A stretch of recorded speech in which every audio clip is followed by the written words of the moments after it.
Hey, this is Dr. Vance, and so glad you're with me. Every great speaker, every great pastor, every great presenter listens to their audience. No, I'm not talking about before they get up on stage or after they leave the stage. I'm talking about while they're making their presentation.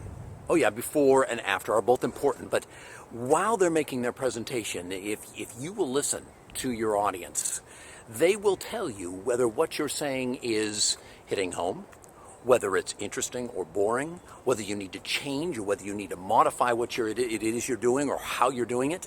They will tell you all of these things if you just pay attention. So, let me go through 3 things that every really good presenter actually watches, listens for, and if you'll use these things, if you'll pay attention to your audience in this way, if you'll listen, if you'll see these things, I can promise you that your presentations will become much better. All right, number 1. The very first thing great presenters listen for is noise. Now, most times, an audience, when you get up front, an audience is pretty quiet. Why? They're giving you the floor. They're giving you some respect in order to be able to, quote unquote, prove yourself. And so it's quiet. But if you notice after a minute, 2 minutes, 5 minutes, maybe even 10 minutes, you start to hear rustling.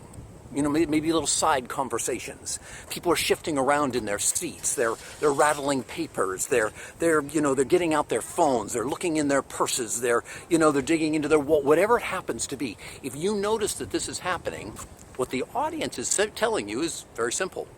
You have somewhere along the way, you have lost their interest. You are no longer presenting information that they think is important.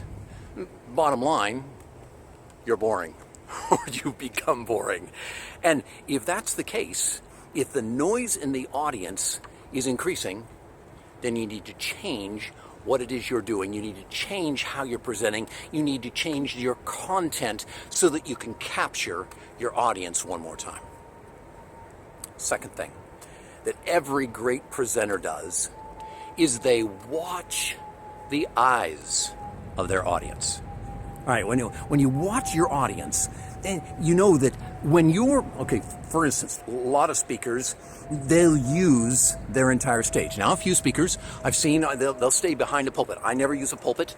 I never stay in one place because I understand that in order to capture the consistent attention of my audience, I need to use my physicality. I need to use my voice in order to continue to draw their eyes to me. I want their eyes on me. I want me and what I'm saying to be the center of their attention, at least for the time that I'm presenting.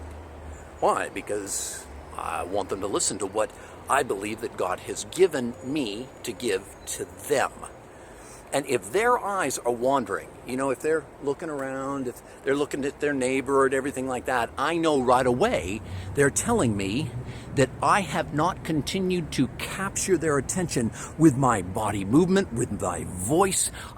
Because if your body and your voice are exciting, if you're moving, if you've got passion, then the audience is going to continue to watch you because they don't want to miss a thing. That's just the way it is.